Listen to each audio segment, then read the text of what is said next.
World Languages is a very, we're very proud of our world language offerings, but we also have some limitations.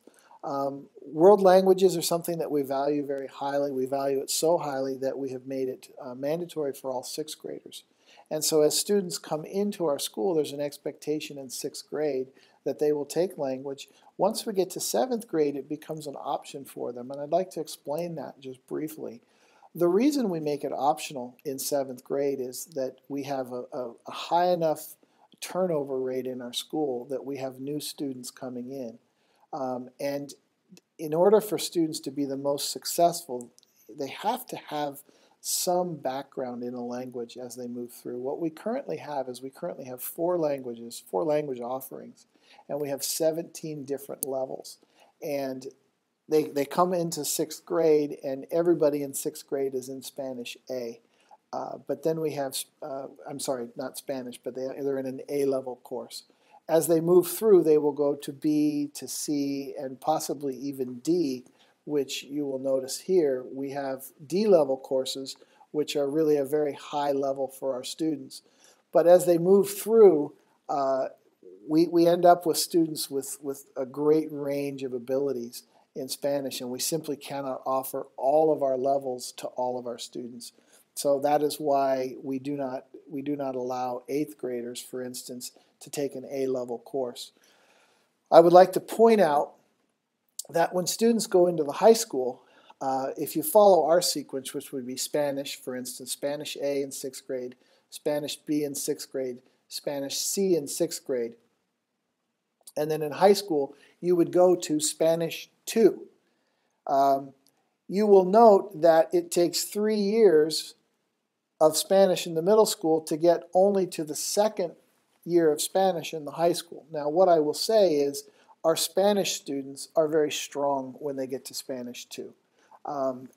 If I can jump down by way of explanation, if we have students who are exceptional, they might go into Spanish D in their 3 years. So they might go from A to B, and they're really exceptional students in B, and so they jump to D.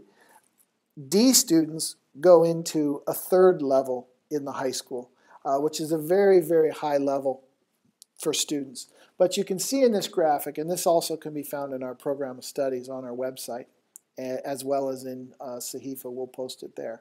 But you can see that the sequence of our students going through where it puts them in the high school. D-level courses, I should note, are based on availability. It's a difficult thing if we only have 4 students.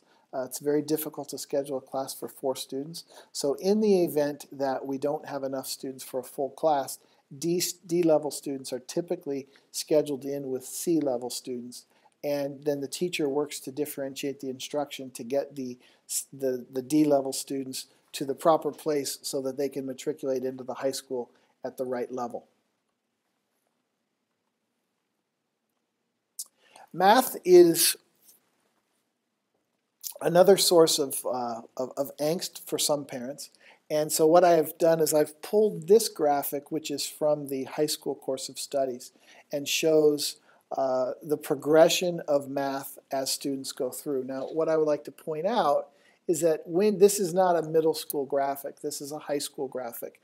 And so when they're in 9th grade, if this column rather, represents where students would enter the high school. So our students that are in math, most students will enter in the algebra or geometry level.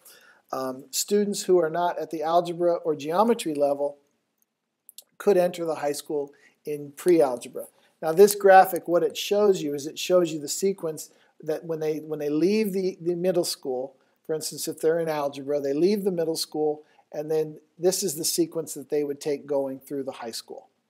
If they leave in pre-algebra, this is the level that they get to. What I would like to point out is that every student coming out of the middle school has the ability to get to at least Algebra 2, which is the requirement that most universities expect. Most universities in your general education programs don't require higher level maths. The majority of students coming out of the middle school are in this track right here, which is algebra, geometry, algebra 2, and then either the IB Math Studies or pre-calculus. Now, pre-calculus is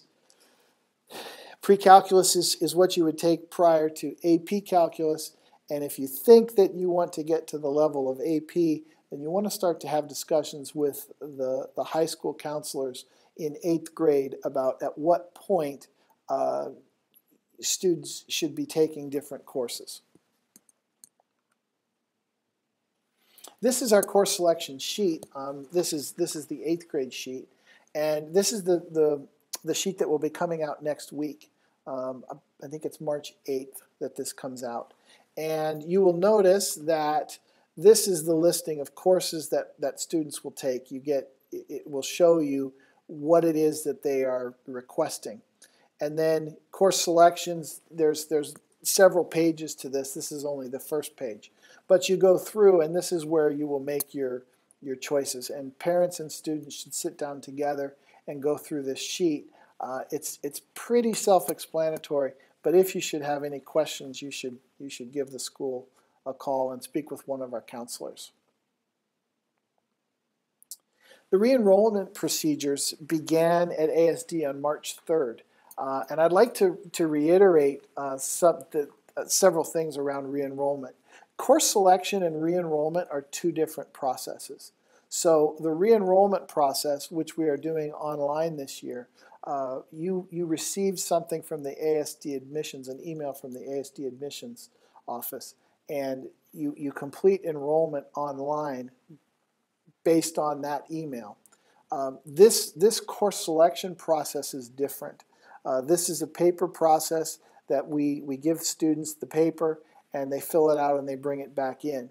The window for re-enrollment opened on March 3rd, and so most of you by this time have either seen the email, possibly you've even re-enrolled. Students who plan to re-enroll should complete the scheduling process, which is the paper sheet that you're going to get next week. Without re-enrollment, what I need everybody to understand is if you don't go through the re-enrollment process, even if you fill out the paper, the student will not be scheduled for the coming year. So there's really a two-step process if you're coming back. You need to do the ASD re-enrollment, which came via email, and you must also complete this process, which is the process of actually selecting your courses. This is the timeline. You're receiving the link to this video probably sometime on the weekend before March 7th. And the next thing that happens in our process is March 7th, where we will have the scheduling night. That's what this presentation is going to cover. So if you are satisfied at the end of this, you do not need to attend this March 7th night. On March 8th, this is when we will give students the course selection sheets. 6th graders and 7th graders receive a different sheet. 8th graders will receive a different one, which comes from the high school. Between the dates of March 8th and March 16th, students will go through the process of filling out that sheet with parents. You should carefully consider the choices that you're making, because once we start to put things into the system, we don't make changes. And what happens every year is a student thinks they want to do something like art, and then they come back in May and they say to me, Mr. Lieber, I'd really like to take tech exploration. I've come to know Mr. Little from an after-school activity, and I really would like to be in tech exploration. What I need everybody to understand is we typically will not do that. We expect students to be very thoughtful in this course selection process, but we build the schedule based on what their requests are. So if students request tech exploration, or if they request drama, that determines the number of sections that we actually run. So I need people to understand that once we make this decision, and once March 25th, if you jump down to the bottom line there, once March 25th has passed, I really will not make changes. The principal will not approve changes unless it benefits our schedule. So an example where that might take place is, let's say that a student wants tech exploration is what they scheduled, they asked for, and then in April they come back and they say, oh, I really don't want to be in tech exploration. I would rather be in Spanish B. And I know for a fact that there's not going to be very many students come in who need Spanish B, but there will be students who enter our school late that will need tech exploration. And so I make decisions based on what we know will ultimately help our schedule to run. So what everybody should recognize is that last date, which is March 25th, that's the last day that you will be able to request changes without the principal making an approval and a judgment on whether it ultimately helps the scheduling process. So March 16th, students will bring their requests back to SWAT, and then the counselors will meet with them in the next week, meet with students. If there are any questions, counselors go through between the 20th and the 24th. They review everything. They make sure that things are correct and that they're clear and students have done what they need to do in properly categorizing and prioritizing their requests. And then we start to build the schedule. And once we start to build that schedule, it's at that point that we no longer honor requests to change the courses that have been asked for. Thank you. That brings Part 2 to conclusion. Please return to the Sahifa page to view the last few minutes of Part 3. Thank you.